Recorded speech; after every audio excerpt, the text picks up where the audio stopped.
എൻ്റെ ഒരു പേഴ്സണൽ തോന്നൽ എന്താണെന്ന് ഈ അയ്യപ്പദാസ് ഇതൊരു ട്രെയിലർ മാത്രമാണെന്നുള്ളതാണ്. മനസ്സിലായോ? വലിയ ദുരന്തം കേരളം ഇനി വരാനിരിക്കുന്നു എന്ന് വിചാരിക്കുന്ന ഒരാളാണ് ഞാൻ. അപ്പോൾ ഇതിൻ്റെയൊക്കെ പ്രശ്നം എന്താണ് എന്നുള്ളത് ചോദിച്ചാൽ, പ്രശ്നം ഒന്ന് മലയാളികളുടെ അല്ലെങ്കിൽ നമ്മുടെ ഇന്ത്യക്കാരുടെയൊക്കെ ആക്രാന്തമാണ് പ്രശ്നം. അഴിമതിയാണ് ഇതിൻ്റെ പിന്നിലെ പ്രശ്നം ഒന്ന്. രണ്ടാമത്തത് പരിസ്ഥിതിയോട് നമ്മൾ ചെയ്യുന്ന ക്രൂരതയാണ് പ്രശ്നം. ഇത് പറയുമ്പോൾ എനിക്ക് തന്നെ അറിയാം, ഇപ്പോൾ 2 ദിവസം കഴിഞ്ഞ് നമ്മൾ മറ്റു വിഷയങ്ങളിലേക്ക് പോകും. സ്വാഭാവികമായിട്ട് ഈ വിഷയങ്ങൾ നമ്മൾ മറക്കും. പരിസ്ഥിതി പ്രവർത്തകർ എന്നൊക്കെ പറയുന്ന ആളുകളൊക്കെ അതിനുവേണ്ടി നടക്കുമ്പോൾ തന്നെ നമുക്ക് അവരോട് പരമ പുച്ഛമായിട്ടാണ് ജനം കാണുന്നത്. ഏതെങ്കിലും പരിസ്ഥിതി സമരങ്ങളോട് വിജയിക്കാറുണ്ടോ? പക്ഷെ ശിരൂരടക്കം ഞാൻ പറയുന്നത് ഇന്ത്യ ഒട്ടുക്കും ഇത്തരത്തിലുള്ള അപകടങ്ങൾ ഉണ്ടാകുന്നതിൻ്റെ പിന്നിലെ കാരണം ഇന്ത്യയിൽ നിലനിൽക്കുന്ന വൻ അഴിമതിയാണ്. അതായത് എങ്ങനെയും പണമുണ്ടാക്കിയാൽ മതി എന്ന് വിചാരിച്ചിട്ടാണ് ഒരു രാജ്യത്തും ഇല്ലാത്ത പോലെ ശാസ്ത്രീയമല്ലാത്ത റോഡ് നിർമ്മാണങ്ങളും പദ്ധതികളും ക്വാറികളും എല്ലാം ഇവിടെ നടക്കുന്നത്. ഇപ്പൊ തന്നെ വിഴിഞ്ഞം പോർട്ട് നിർമ്മിക്കാനായിട്ട് ആവശ്യത്തിന് കല്ല് കിട്ടുന്നില്ല എന്ന് പറഞ്ഞാൽ നമ്മൾ എല്ലാ ക്വാറികൾക്കും അനിയന്ത്രിതമായിട്ട് ലൈസൻസ് കൊടുക്കുകയും അല്ലെങ്കിൽ ലൈസൻസ് ഇല്ലാത്തതിന് പോലും നമ്മൾ കല്ലെടുക്കുകയൊക്കെ ചെയ്തു. എന്താ കാര്യം എന്നറിയാമോ? ഇതിന്റെയൊക്കെ പിന്നിലുള്ള കാര്യം എന്ന് പറഞ്ഞാൽ ഇത് ലോക്കലി മുതൽ മുകളിലിരിക്കുന്നവന് വരെ കിട്ടുന്ന ചിക്ലിയാണ്. പിന്നെ മനുഷ്യരൊക്കെ മനസ്സിലാക്കേണ്ടത് നമ്മളൊക്കെ വളരെ നിസ്സാരരായ മനുഷ്യരാണ്. ഒരു കാറ്റ് വന്നാൽ നമുക്കത് താങ്ങാൻ പറ്റില്ല എന്നുണ്ട്. നമ്മുടെ രാജ്യത്ത് നമ്മൾ വെറും പോഴന്മാരായതുകൊണ്ട് നമ്മൾ വിചാരിക്കുന്നത് നമുക്ക് സൂര്യനെയും വേണമെങ്കിൽ ഇവിടെ ഇരുന്ന് മറ്റേ അന്യഗ്രഹങ്ങളെയും ഈ പ്രപഞ്ചത്തെയൊക്കെ വെല്ലുവിളിക്കാം. കാരണം ഞാൻ ഇവിടെ ഇരുന്ന് എന്ത് ചെയ്തിരിക്കുന്നു, ഞാനൊരു കണ്ടുപിടുത്തം നടത്തിയിരിക്കുന്നു, അല്ലെങ്കിൽ എനിക്ക് ഒരു വീഡിയോയിൽക്ക് എന്ത് ചെയ്യുന്നുണ്ട് 1,00,000 വ്യൂസ് ഉണ്ട്, അതോടുകൂടി ഞാൻ എന്ത് ചെയ്തിരിക്കുന്നു, ഞാൻ രാജാവായിരിക്കുന്നു എന്നൊക്കെയാണ്. സത്യത്തിൽ നമ്മൾ വളരെ ചെറിയ കാര്യങ്ങൾ മതി നമ്മൾ നശിച്ചു പോകാൻ എന്നുള്ളത് മനസ്സിലാക്കിക്കൊണ്ട് ബുദ്ധിപരമായ ലോങ് ടേമിലേക്കുള്ള ഒരു തീരുമാനമെടുത്തില്ലെങ്കിൽ അയ്യപ്പദാസൻ ഞാൻ പറയുന്നു, ഇത് കേൾക്കുന്ന എല്ലാവരോടും നമ്മുടെ അടുത്ത തലമുറകൾ വരെ വലിയ അപകടത്തിലാണ്. നമ്മുടെ കൺമുന്നിൽ ഒരു വലിയ പ്രകൃതിക്ഷോഭമാണ് ഏതാനും മണിക്കൂർ മുമ്പ് നമ്മൾ കണ്ടത്. അതിലെ പല കാഴ്ചകളും നമ്മൾ നേരിട്ട് കണ്ടു കഴിഞ്ഞു. കടുത്ത വിഷമം നമുക്കത് കാണുമ്പോൾ ഉണ്ടാകുന്നുണ്ട്. എന്തു പറയുന്നു സാർ ആ പ്രകൃതിക്ഷോഭത്തിൻ്റെ ആ കാഴ്ചകൾ കണ്ട ശേഷം? പ്രകൃതിക്ഷോഭത്തിൻ്റെ കാഴ്ചകൾ കണ്ടു. അതിപ്പോൾ ചാനലുകളൊക്കെ എടുത്ത് വളരെ കൃത്യമായിട്ട് എന്ത് ചെയ്യുന്നുണ്ട്, നമ്മളിലേക്ക് എത്തിക്കുന്നുണ്ട്. അവരുടെ ഒരു എയർ ടൈമിന് അത് ഗുണം ചെയ്യും. പിന്നെ നമ്മളൊരു 2 ദിവസം 3 ദിവസം കഴിയുമ്പോഴത്തേക്കും നമ്മളിത് മറക്കും. കാരണം 2018 വെള്ളപ്പൊക്കത്തിൽ ഇവിടെ ഫ്ലഡ് വന്നപ്പോൾ 400-ലധികം പേര് മരിച്ചുപോയായിരുന്നു. 400-ലധികം പേര്. അതിനു മുമ്പ് 2020 ആണെന്നാണ് എൻ്റെ ഓർമ്മ, കുത്തുമല കവളപ്പാറ ദുരന്തം ഉണ്ടായപ്പോഴത്തേക്ക് 66 പേര് മരിച്ചു. പെട്ടിമുടി എന്ന് പറയുന്നൊരു ദുരന്തമുണ്ട്. അതൊക്കെ ശരിക്കും പറഞ്ഞിട്ടുണ്ടെങ്കിൽ ഈ സമൂഹത്തിൽ നിന്ന് ഭ്രഷ്ടരാക്കപ്പെട്ട ഒരുപാട് ആളുകൾ കഴിഞ്ഞിരുന്നൊരു കാര്യമാണ്. ലയങ്ങളിൽ താമസിച്ചിരുന്ന ആളുകൾ അവിടെ താമസിക്കുമ്പോൾ അയ്യപ്പാസൊക്കെ ഒന്ന് ചിന്തിച്ച് നോക്കണം. അതായത് നമ്മൾ കിടന്നുറങ്ങാണ്, നമ്മുടെ മുകളിലേക്ക് മണ്ണ് വന്ന് വീണ് നമ്മൾ മരിച്ചു പോവാണ്. ഓക്കെ, എന്ന് പറഞ്ഞാൽ നമ്മൾ നിസ്സാരമായിട്ടൊക്കെ മരിക്കില്ലല്ലോ. അപ്പോൾ മണ്ണ് വന്ന് വീണാലും നമ്മൾ ചിലപ്പോൾ നമ്മുടെ കൊച്ചുങ്ങൾ അതിനകത്ത് വിട്ടിട്ടുണ്ടാവും, അല്ലെങ്കിൽ ബാക്കിയുള്ളവർ അതിനകത്ത് വിട്ടിട്ടുണ്ടാവും. അങ്ങനെ ചിലപ്പോൾ ദിവസങ്ങളോളം കിടന്നിട്ടായിരിക്കും ചിലപ്പോൾ നമ്മൾ മരിച്ചു പോവുക. അങ്ങനെ വളരെ ആ പെട്ടിമുടി ദുരന്തത്തിലൊക്കെ ശ്രദ്ധിക്കുമ്പോഴെന്നുണ്ടെങ്കിൽ ഇപ്പോൾ ഏതാണ്ട് 70, 76, 80 താഴെ ആളുകളാണ് മരിച്ചു എന്ന് പറഞ്ഞ് കണക്ക് വന്നേക്കണേ. പക്ഷെ സത്യത്തിൽ അതുപോലുമല്ല, അതിനും അപ്പുറത്തേക്കുള്ള ആളുകൾ മരിച്ചു പോയിട്ടുണ്ടാവും. എന്നെ അതിനേക്കാൾ കൂടുതൽ സങ്കടപ്പെടുത്തിയത് ഇത്രയും നമ്പറൊന്നും ഇല്ലെങ്കിൽ പോലും ഇപ്പോൾ കുട്ടിക്കലിൽ നമുക്കൊരു അപകടം ഉണ്ടായി. ആ കുട്ടിക്കൽ അപകടം എന്നെ ഭയങ്കരമായിട്ട് സങ്കടപ്പെടുത്തി. കാരണം മുറ്റത്ത് കളിച്ചുകൊണ്ടിരുന്ന 2-3 കുട്ടികൾ, അവരുടെ അമ്മ, അത്തരത്തിലൊരു കുടുംബം അങ്ങനെ തന്നെ ഉരുൾപൊട്ടലിൽ ഒഴുകി പോവുകയാണ് ചെയ്തിട്ടുള്ളത്. അപ്പോൾ ഇതിൻ്റെയൊക്കെ പ്രശ്നം എന്താണ് എന്നുള്ളത് ചോദിച്ചാൽ, പ്രശ്നം ഒന്ന് മലയാളികളുടെ അല്ലെങ്കിൽ നമ്മുടെ ഇന്ത്യക്കാരുടെയൊക്കെ ആക്രാന്തമാണ് പ്രശ്നം. അഴിമതിയാണ് ഇതിൻ്റെ പിന്നിലെ പ്രശ്നം ഒന്ന്. രണ്ടാമത്തത് പരിസ്ഥിതിയോട് നമ്മൾ ചെയ്യുന്ന ക്രൂരതയാണ് പ്രശ്നം. ഇത് പറയുമ്പോൾ എനിക്ക് തന്നെ അറിയാം, ഇപ്പോൾ 2 ദിവസം കഴിഞ്ഞ് നമ്മൾ മറ്റു വിഷയങ്ങളിലേക്ക് പോകും. സ്വാഭാവികമായിട്ട് ഈ വിഷയങ്ങൾ നമ്മൾ മറക്കും. പരിസ്ഥിതി പ്രവർത്തകർ എന്നൊക്കെ പറയുന്ന ആളുകളൊക്കെ അതിനുവേണ്ടി നടക്കുമ്പോൾ തന്നെ നമുക്ക് അവരോട് പരമ പുച്ഛമായിട്ടാണ് ജനം കാണുന്നത്. ഏതെങ്കിലും പരിസ്ഥിതി സമരങ്ങളോട് വിജയിക്കാറുണ്ടോ? ഇല്ല. നമ്മൾ ക്വാറികൾക്ക് ലൈസൻസ് കൊടുക്കുന്നു. 23 ലൈസൻസ് വേണം ഒരു ക്വാറിക്ക്. 23 ലൈസൻസ് ഉള്ള ആകെ 10-ൽ താഴെ ക്വാറികൾ മാത്രമേ ഇവിടെ വർക്ക് ചെയ്യുന്നുള്ളൂ. അപ്പം ഇത്തരത്തിലെല്ലാം നമ്മൾ ശരിക്കും വന്നിട്ടുണ്ടെങ്കിൽ പ്രകൃതിയെ അങ്ങോട്ട് കയറി ചൂഷണം ചെയ്തിട്ട്, സത്യത്തിൽ ഇതൊക്കെ ഞാൻ വിചാരിക്കുന്ന ഒരു കാര്യം, എൻ്റെ ഒരു പേഴ്സണൽ തോന്നൽ എന്താണെന്ന് ഈ അയ്യപ്പദാസ് ഇതൊരു ട്രെയിലർ മാത്രമാണെന്നുള്ളതാണ്. മനസ്സിലായോ? വലിയ ദുരന്തം കേരളം ഇനി വരാനിരിക്കുന്നു എന്ന് വിചാരിക്കുന്ന ഒരാളാണ് ഞാൻ. കാരണം ഇപ്പോൾ എറണാകുളത്ത് തന്നെ ഇപ്പോൾ നമ്മൾ നേരത്തെ ഉണ്ടായിരുന്ന പോലെയല്ല. ഇപ്പോൾ MG റോഡിൽ ഇപ്പോൾ നമ്മൾ കയറി കഴിഞ്ഞിട്ടുണ്ടെങ്കിൽ വെള്ളം നിറയും. അപ്പോൾ അത് തന്നെ ഒരു കാറ് പോകുമ്പോൾ അടുത്ത കാറ് ചെറിയ കാറാണെങ്കിൽ ആ കാറ് തെന്നിപ്പോകുന്നത് ഞാൻ എൻ്റെ കണ്ണുകൊണ്ട് കണ്ടിട്ടുണ്ട്. അപ്പോൾ ഇത്തരത്തിൽ ഇതിന് വലിയ പ്രശ്നങ്ങളുണ്ട്. ഒന്ന്, പരിസ്ഥിതിയോട് നമ്മൾ ചെയ്യുന്ന വലിയ ക്രൂരത.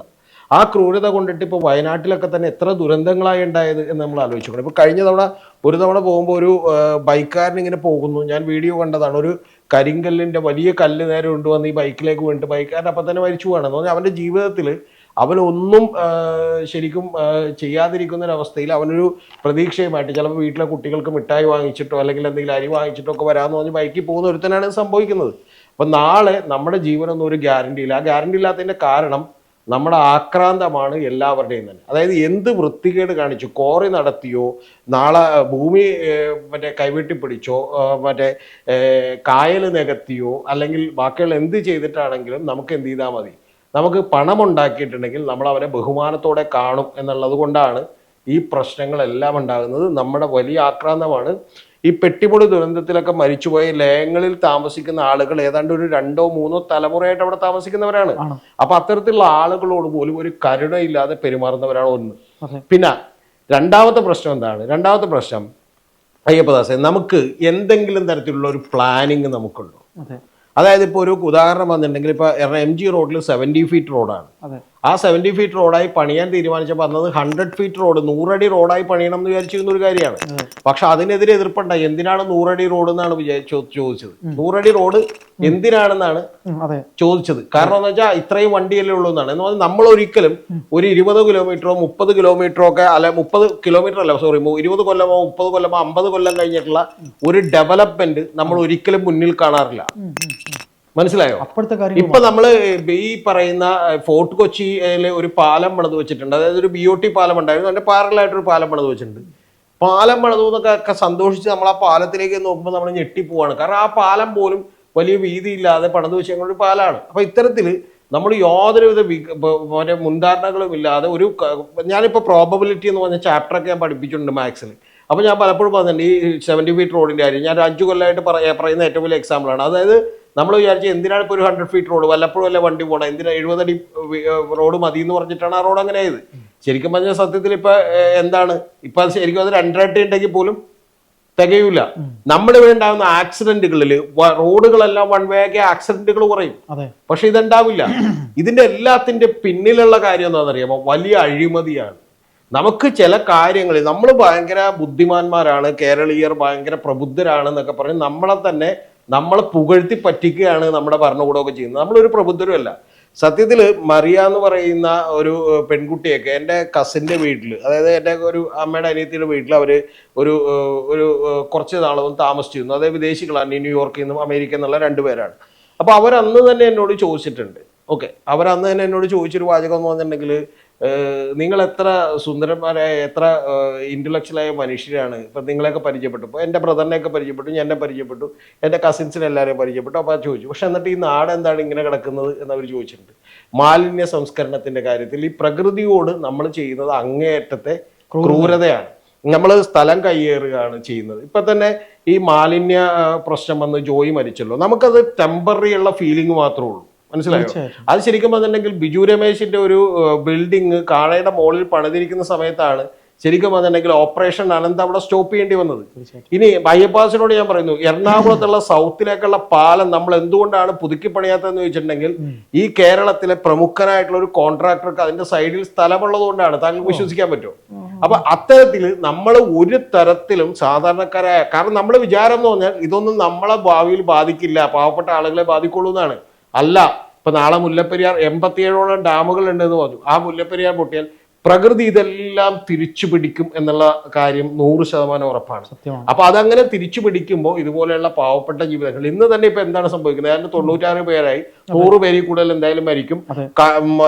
മറ്റേ ഇതിലൂടെ, അതായത് കായലിലൂടെ, പുഴയിലൂടെ ലയങ്ങളിൽ താമസിക്കുന്ന ഒരുപാട് പേരുണ്ട്. അവിടുത്തെ തേയിലത്തോട്ടത്തിൽ അല്ല, അവരൊന്നും കണ്ടുപിടിച്ചിട്ടില്ല. എത്ര മരണമുണ്ടായി എന്ന് പോലും നമുക്ക് കണ്ടുപിടിക്കാൻ പറ്റില്ല. പിന്നെ നമ്മളിപ്പോ ഷിരൂര് അപകടമുണ്ടായപ്പോ ശരിക്കും അയ്യോ അർജുന് വേണ്ടി നമ്മൾ കരയുന്നു. ശരിയാണ്, ഷിരൂർ അപകടമാണ്. പക്ഷെ ഷിരൂരടക്കം ഞാൻ പറയുന്നത് ഇന്ത്യ ഒട്ടുക്കും ഇത്തരത്തിലുള്ള അപകടങ്ങൾ ഉണ്ടാകുന്നതിന്റെ പിന്നിലെ കാരണം ഇന്ത്യയിൽ നിലനിൽക്കുന്ന വൻ അഴിമതിയാണ്. അതായത് എങ്ങനെയും പണമുണ്ടാക്കിയാൽ മതി എന്ന് വിചാരിച്ചിട്ടാണ് ഒരു രാജ്യത്തും ഇല്ലാത്ത പോലെ ശാസ്ത്രീയമല്ലാത്ത റോഡ് നിർമ്മാണങ്ങളും പദ്ധതികളും ക്വാറികളും എല്ലാം ഇവിടെ നടക്കുന്നത്. ഇപ്പൊ തന്നെ വിഴിഞ്ഞം പോർട്ട് നിർമ്മിക്കാനായിട്ട് ആവശ്യത്തിന് കല്ല് കിട്ടുന്നില്ല എന്ന് പറഞ്ഞാൽ നമ്മൾ എല്ലാ കോറികൾക്കും അനിയന്ത്രിതമായിട്ട് ലൈസൻസ് കൊടുക്കുകയും അല്ലെങ്കിൽ ലൈസൻസ് ഇല്ലാത്തതിന് പോലും നമ്മൾ കല്ലെടുക്കുകയൊക്കെ ചെയ്തു. എന്താ കാര്യം എന്നറിയാമോ? ഇതിന്റെ ഒക്കെ പിന്നിലുള്ള കാര്യം എന്ന് പറഞ്ഞാൽ ഇത് ലോക്കലി മുതൽ മോളിൽ ഇരിക്കുന്നവന് വരെ കിട്ടുന്ന ചിക്ലിയാണ്. മനസ്സിലായോ? ഇനി വേറൊരു കാര്യം പറയാം. നമ്മുടെ നാട്ടുകാരുടെ ഇതിനോടുള്ള ആറ്റിറ്റ്യൂഡ് എന്താ? ഇപ്പൊ ഗാഡ്ഗിൽ കമ്മിറ്റി റിപ്പോർട്ട് വന്നല്ലോ. ഓക്കെ, ഗാഡ്ഗിൽ കമ്മിറ്റി റിപ്പോർട്ട് വന്നപ്പോൾ അതിനെ ക്രിസ്ത്യൻ സഭകളും ബാക്കിയുള്ളവരും ഒക്കെ അതിനിശ്ചിതമായി എതിർക്കുകയാണ് ചെയ്തിട്ടുള്ളത്. മനസ്സിലായോ? എതിർത്തതിന് ശേഷം ശരിക്കും PT തോമസ് എന്ന് പറയുന്ന ഒരു MP മൂവാറ്റുപുഴയിൽ നിന്ന് മാറി എറണാകുളത്ത് നിന്ന് മത്സരിക്കേണ്ടി വന്നു. എന്നാണ് ഗാഡ്ഗിൽ ശരിയാണെന്ന് പറഞ്ഞത്. മനസ്സിലായോ? സത്യം പറഞ്ഞാൽ പോലും ഇവിടെ വലിയ കാരണം എന്ന് വെച്ചാൽ ഇവരെല്ലാരും നിൽക്കുന്നത് ഈ കോറി മുതലാളിമാർക്കും ബാക്കിയുള്ളവർക്കും വേണ്ടിയിട്ടാണ്. അപ്പൊ ഞാൻ പറഞ്ഞത്, നമ്മൾ ഈ താൽക്കാലികമായ നേട്ടങ്ങൾ എവിടെ നോക്കുന്നുവോ ഭാവിയിലേക്ക് നമുക്ക് വലിയ തിരിച്ചടി നേരിടും. മനസ്സിലായോ? അതാണ് സംഭവിക്കാൻ പോണത്. പിന്നെ ഇതിന്റെ പുറകിൽ ഈ താൽക്കാലിക നേട്ടങ്ങൾ ഉണ്ടാക്കിയിട്ടുള്ള ഒരുപാട് ആളുകളുണ്ട്. ഇപ്പൊ വയനാട് റിസോർട്ടുകൾ തുടങ്ങി, കയ്യേറി, ഇതുപോലെ ഹോം സ്റ്റേകൾ റിസോർട്ടുകൾ തുടങ്ങിയുള്ള ആളുകളുണ്ട്. ഇനി ഞാനൊരു കാര്യം ചോദിക്കട്ടെ, ഇനി ഏതെങ്കിലും ഒരു ഫോറിനർ ഇങ്ങോട്ട് വരുമ്പോഴേക്കും ഈ കഴിഞ്ഞ ഏറ്റവും കുറഞ്ഞത് ഈ ഒരു കൊല്ലമെങ്കിലും അവരിപ്പോ ഗൂഗിളിൽ സെർച്ച് ചെയ്യുമ്പോൾ ഏറ്റവും ആദ്യം കാണാൻ പോകുന്ന റിപ്പോർട്ട് ഇതാണ്. അവർ വരില്ല. ഇപ്പൊ ശരിക്കും വന്നിട്ടുണ്ടെങ്കിൽ ഞാൻ കഴിഞ്ഞ ഡിസംബറിലല്ല, അതിനു മുമ്പത്തെ December 31 ഞാൻ വയനാടായിരുന്നു. ഞാൻ 2 ദിവസത്തേക്ക് വയനാടായിരുന്നു. അതിനുശേഷം ഞങ്ങൾ 1-ാം തീയതിയാണ് ഇങ്ങോട്ട് തിരിച്ചു വന്നത്. ശരിക്കും പറഞ്ഞാൽ ഇന്ന് ഈ വാർത്ത കേട്ടപ്പോൾ വൈഫടക്കം പറയുന്നുണ്ട്, എൻ്റെ ദൈവമേ ഇനി നമുക്ക് വയനാട് എന്ത് ചെയ്യണ്ട, പോവണ്ട. അപ്പൊ സത്യത്തിൽ അന്ന് ഞാൻ വയനാട് ചെല്ലുമ്പോൾ December 31 ചെല്ലുമ്പോൾ അവസ്ഥ എന്താണെന്നറിയാമോ? വയനാട് ഒരൊറ്റ റിസോർട്ടിൽ നമുക്ക് റൂമില്ല. മനസ്സിലായോ? പിന്നെ നമ്മൾ ഒരുപാട് മറ്റേ പരിചയമൊക്കെ ഉള്ളത് കൊണ്ടിട്ട് ആളുകളോട് പറഞ്ഞുകൊണ്ടാണ് നമുക്ക് എന്ത് ചെയ്ത് കുഴപ്പമില്ലാത്ത തിരക്കില്ലാത്തൊരു സ്റ്റേ കിട്ടിയത്. പക്ഷെ അല്ലെങ്കിൽ ശരിക്കും വന്നിട്ടുണ്ടെങ്കിൽ ഇല്ല. ഇതിനോടനുബന്ധമായി തന്നെയാണ് നമ്മൾ ഈ പറയുന്ന മറ്റേ കാട്ടുമൃഗങ്ങളടക്കം മരിച്ചവരിൽ വിദേശികളുണ്ടെന്നൊക്കെ പറയുന്നത്. അല്ല, ഉണ്ടാവും. അതാണ് പറയണേ. ഇതിപ്പോ വയനാട് പോലെ ഇത്രയും വലിയ നമ്മുടെ സത്യത്തില് കേരളം അതിസുന്ദരമായൊരു പ്രദേശമാണ്. ആ പ്രദേശത്ത് നമ്മൾ എങ്ങനെയാണ് തകർത്തത് എന്നുള്ളത് ശരിക്കും ഒരാൾ റിസർച്ച് ചെയ്യേണ്ട ഒരു കാര്യമാണ്. ഞാൻ നേരത്തെ പറഞ്ഞാണ് പ്രധാനപ്പെട്ട കാര്യം. ഒരു പ്ലാനിങ്ങും ഇല്ലാതെ നമ്മൾ അങ്ങോട്ട് പണികൾ നടത്തുക. രണ്ടാമത്തത്, നമ്മൾ എന്ത് ചെയ്യുക, പ്രകൃതിയോട് അതിക്രൂരമായിട്ട് പെരുമാറുക. പിന്നെ മനുഷ്യരൊക്കെ മനസ്സിലാക്കേണ്ടത്, നമ്മളൊക്കെ വളരെ നിസ്സാരരായ മനുഷ്യരാണ്. ഒരു കാറ്റ് വന്നാൽ നമുക്കത് താങ്ങാൻ പറ്റുമോ? തീർച്ചയായിട്ടും. പിന്നെ പ്രകൃതി സത്യങ്ങൾ അയ്യപ്പദാസ് എപ്പോഴും അടുത്ത് നോക്കിയിട്ടുണ്ടെങ്കിൽ അറിയാം. ഇപ്പൊ നമ്മുടെ ഒരു മൊറാലിറ്റി അല്ലെങ്കിൽ ബാക്കിയുള്ള കാര്യങ്ങൾക്ക് ഒരുപാട് വീഴ്ച വന്നപ്പോഴാണ് എയ്ഡ്സ് എന്ന് പറയുന്ന പുതിയൊരു അസുഖം വന്നത്. അതെ, തീർച്ചയായിട്ടും. ഇല്ലേ? അതിനു മുമ്പ് അത്രയും അസുഖം ഉണ്ടായില്ല. അപ്പൊ അതിനുശേഷം ശരിക്കും നമ്മൾ ഇത് കൂടിക്കഴിഞ്ഞപ്പോഴാണ് ശരിക്കും അതുണ്ടെങ്കിൽ കൊറോണ എന്ന് പറയുന്ന ഒരു അസുഖം വന്നത്. ലോകത്തെ സ്റ്റാൻഡ് സ്റ്റില്ലാക്കി, അതായത് നിശ്ചലമാക്കി. ആ നിശ്ചലമാക്കിയപ്പോൾ ഫ്രാൻസിലും പാരീസിലും ഒക്കെയുള്ള ചില ഓടകൾ, ചില കനാലുകളൊക്കെ വളരെ സുന്ദരമായി തനിയെ ഓട്ടോമാറ്റിക്കലി ക്ലീൻ ചെയ്യപ്പെടുകയും അവിടെ വർഷങ്ങൾക്ക് മുമ്പ് കണ്ടിട്ടുള്ള മത്സ്യങ്ങൾ അവിടെ ഉണ്ടാവുകയൊക്കെ ചെയ്തു. അപ്പൊ ഇത് മറ്റു പല രാജ്യങ്ങളും ഒക്കെ ഇതിന് കുറെ കൂടി ഗൗരവം കൊടുക്കുന്നുണ്ടെങ്കിൽ നമ്മൾ അത്തരത്തിൽ ഒരു ഗൗരവവും കൊടുക്കാതെ, പരിസ്ഥിതി പ്രവർത്തകരെ കേൾക്കാതെ, പരിസ്ഥിതിക്ക് ഒരു തരത്തിലുള്ള മൂല്യബോധവും കൽപ്പിക്കാതെ എനിക്കും എൻ്റെ തലമുറക്കും എങ്ങനെ ജീവിക്കാമെന്ന് താൽക്കാലികമായ നേട്ടം ഉണ്ടാക്കുകയാണ്. ആ നേട്ടത്തിന്റെ അനന്തര ഫലമാണ് നമ്മൾ ഈ കാണുന്നത്. അതിന്റെ ഫലം തന്നെയാണ് നമ്മൾ ഷിരൂരും കണ്ടത്. നമ്മൾ ഈ അതുപോലെ അഴിമതി എന്നൊക്കെ പറയുമ്പോൾ ജനത്തിന് പുച്ഛമാണ്. നമ്മുടെ ഈ കറപ്ഷൻ, സത്യത്തിൽ ഈ കറപ്ഷൻ കാർന്ന് തിന്നുന്നൊരു കാര്യമാണ്. ആ കാർന്നതിന്റെ കാര്യത്തിന്റെ ചെറിയ എഫക്റ്റാണ് ഈ പറയുന്ന നിർമ്മാണ പ്രവർത്തനങ്ങൾ ഇങ്ങനെ നടക്കുന്നത്. അതിന്റെ ചെറിയൊരു എഫക്റ്റാണ് പരിസ്ഥിതി കയ്യേറ്റം നടന്നത്. കാരണം അയ്യപ്പദാസ് ഇപ്പോൾ മുഖ്യമന്ത്രി ആയിട്ടിരിക്കുന്നു. അയ്യപ്പദാസ് കറപ്റ്റഡ് അല്ലെങ്കിൽ, അയ്യപ്പദാസിന്റെ പാർട്ടിയിൽ ഒരാളും കറപ്റ്റഡ് അല്ലെങ്കിൽ, സ്വാഭാവികമായിട്ടും നിങ്ങൾക്ക് വേറെ ഒരു താല്പര്യം നോക്കി എന്ത് ചെയ്യേണ്ട കാര്യമില്ല, തീരുമാനം എടുക്കേണ്ട കാര്യം ഇല്ല. പക്ഷെ അങ്ങനെയല്ല ഇന്ത്യ രാജ്യത്ത് നടക്കുന്നത്. ഏത് പാർട്ടി അധികാരത്തിൽ വന്നാലും നമ്മുടെ പാർലമെന്ററി സിസ്റ്റത്തിനൊക്കെ ഒരു വലിയ കുഴപ്പമുണ്ട്. ഒരു പാർട്ടി കൊണ്ടു നടക്കണമെങ്കിൽ വലിയ കോടിക്കണക്കിന് രൂപ വേണം. അപ്പൊ അതുകൊണ്ട് തന്നെ ഇത്തരം ആളുകളോടൊക്കെ ഫണ്ട് പിരിച്ചിട്ട് ആളുകളെ കൊന്ന് എങ്ങനെയെങ്കിലും പണമുണ്ടാക്കാനാണ്. ഇനി ഏറ്റവും ചെറിയൊരു കാര്യം കൂടി പറയാം. ഇപ്പൊ കറി പൗഡറുകൾ മുതൽ ബാക്കിയുള്ള സ്ഥലങ്ങളിൽ വരെ എത്രയോ സ്ഥലങ്ങളിലാണ് നമ്മൾ വലിയ വിഷം കണ്ടെത്തിയിട്ടുള്ളത്. നമ്മൾ ഒരു നടപടി എടുത്തിട്ടില്ല, നമുക്ക് നടത്താൻ പറ്റാട്ടോ. അപ്പൊ അതുപോലെ ജനത്തെ അങ്ങേയറ്റം ദ്രോഹിച്ചുകൊണ്ടിരിക്കുന്നതിന്റെ ഒരു കാര്യമാണ് ഈ സംഭവിക്കുന്നത്. ഇനി ഇതിലും വലിയ പ്രളയം ഇവിടെ മിക്കവാറും ഇത് ശരിക്കും ഒരു ട്രെയിൻ മാത്രമെന്നാണ് താങ്കൾ പറയുന്നത്? ഞാൻ വിശ്വസിക്കുന്നത് അങ്ങനെ തന്നെയാണ്. ഇത് സത്യത്തിൽ ഇതൊരു ട്രെയിലറാണ് എന്ന് തന്നെയാണ് വിചാരിക്കുന്നത്. അപ്പൊ ചോദിക്കും, എന്നിട്ട് പിന്നെ നിങ്ങൾ എന്താ ഇവിടെ ജീവിക്കുന്നത്? വേറെ വഴിയില്ല നമ്മുടെ മുമ്പിൽ. അല്ല സാർ, ഇത് ഈ അനധികൃത ഖനനം കൊണ്ട് തന്നെയാണോ? അനധികൃത ഖനനമടക്കം റിസോർട്ടുകളുടെ ഭൂമി കയ്യേറ്റം മുതൽ ക്വാറികൾ മുതൽ മറ്റേ ഈ പറയുന്ന അശാസ്ത്രീയമായ നിർമ്മാണങ്ങൾ മുതൽ ഒരു 1000 കാര്യങ്ങൾ പറയാനുണ്ട്. ഇപ്പൊ ഉദാഹരണത്തിന് എറണാകുളത്ത് എന്തുകൊണ്ടാണ് ഒരു മഴ പെയ്താൽ അപ്പം തന്നെ വെള്ളപ്പൊക്കം ഉണ്ടാവുന്നത്? എന്തുകൊണ്ടാണ് KSRTC സ്റ്റാൻഡ് നിറഞ്ഞു കവിയുന്നത്? എന്താ കാര്യം? കാരണം ഇവിടെ നിന്നും ഏതാണ്ട് 1.5 അടി മാത്രമേ ഉള്ളൂ, പൊക്കത്തിലേ ഉള്ളൂ. ശരിക്കും പറഞ്ഞിട്ടുണ്ടെങ്കിൽ ചില ഭാഗങ്ങളെങ്കിലും നമ്മുടെ സീ ലെവലിനേക്കാൾ താഴെയാണ്. അവിടെയും നമ്മളവിടെ കാണപ്പെടുന്ന വെച്ചേക്കാണ്. സത്യത്തിൽ അവിടെ നിന്ന് വെള്ളം ഇങ്ങോട്ട് കയറും, ഇല്ലേ? താഴ്ന്നിടത്തേക്കല്ലേ വെള്ളം കയറുള്ളൂ, അല്ലാതെ വെള്ളം വേറെ എങ്ങോട്ട് കയറാനാണ്. അപ്പൊ അത്തരത്തില് അങ്ങേയറ്റം അശാസ്ത്രീയമായ രീതിയിലുള്ള പണികളാണ്. പ്രകൃതിയെ എത്ര കണ്ട് നോവിക്കുന്നുവോ അതനുസരിച്ച് പ്രകൃതി ഒരു കാര്യം നമ്മൾ മനസ്സിലാക്കേണ്ടത്, നമ്മൾ ഭയങ്കര മിടുക്കരാണ്, നമ്മൾ മറ്റേ ചന്ദ്രനിൽ പോകുന്നു. നേരത്തെ പറഞ്ഞൊരു വാക്കുപോലെ മനുഷ്യൻ പ്രകൃതിയുടെ അല്ല, നമ്മൾ വിചാരിക്കുന്നത് നമ്മൾ ഭയങ്കര കണ്ടുപിടുത്തങ്ങൾ നടത്തിയിരിക്കുന്നു, നമ്മൾ വലുതാണെന്നൊക്കെ പറഞ്ഞാൽ ഒരു ഉരുൾപൊട്ടൽ ഉണ്ടായാൽ, കൈകാലിട്ടടിക്കുന്ന കാഴ്ച, നമ്മളൊരു മണ്ണിടിച്ചിലുണ്ടായാൽ, ഇപ്പൊ ഈ 14 ദിവസം അർജുനെ കിട്ടിയോ?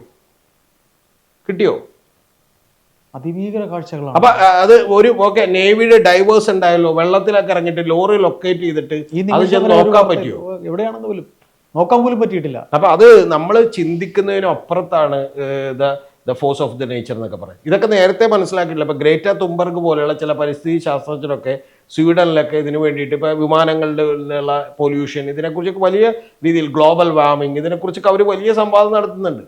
നമ്മുടെ രാജ്യത്ത് നമ്മൾ വെറും പോഴന്മാരായതുകൊണ്ട് നമ്മൾ വിചാരിക്കുന്നത് നമുക്ക് സൂര്യനെയും വേണമെങ്കിൽ ഇവിടെ നിന്ന് മറ്റേ അന്യഗ്രഹങ്ങളെയും ഈ പ്രപഞ്ചത്തെയൊക്കെ വെല്ലുവിളിക്കാം. കാരണം ഞാൻ ഇവിടെ നിന്ന് എന്ത് ചെയ്തിരിക്കുന്നു, ഞാനൊരു കണ്ടുപിടുത്തം നടത്തിയിരിക്കുന്നു, അല്ലെങ്കിൽ എനിക്ക് ഒരു വീഡിയോയിൽക്ക് എന്ത് ചെയ്യുന്നുണ്ട് 1,00,000 വ്യൂസ് ഉണ്ട്, അതോടുകൂടി ഞാൻ എന്ത് ചെയ്തിരിക്കുന്നു, ഞാൻ രാജാവായിരിക്കുന്നു എന്നൊക്കെയാണ്.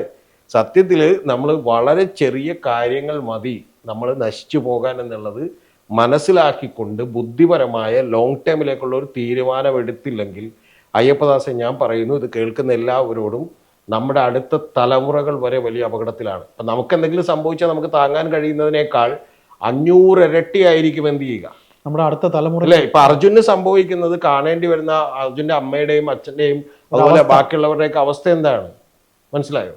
അപ്പൊ എന്നോടിപ്പോ ഒരാൾ പറഞ്ഞിട്ടുണ്ട്, അതായത് പലപ്പോഴും നമ്മൾ ജീവിച്ചിരിക്കുമ്പോൾ നമ്മുടെ മക്കൾ മരിച്ചു പോകുന്നതാണ് ഏറ്റവും വലിയ സങ്കടം എന്ന് പറയും. അപ്പൊ അതൊക്കെ ഞാൻ പറഞ്ഞ പ്രായമെത്തിയിട്ട് പോലുമാണ് അദ്ദേഹം എന്നോട് പറഞ്ഞത്. അപ്പൊ അതിനേക്കാൾ വലിയ എത്രയോ സങ്കടങ്ങളായിരിക്കും സത്യത്തിൽ ഇനി വരാനിരിക്കുന്നതെന്നാണ്. അത് ഏറ്റവും കൂടുതലുള്ള ഒരു സംസ്ഥാനമാണ് നമ്മുടെ പ്രബുദ്ധ കേരളം.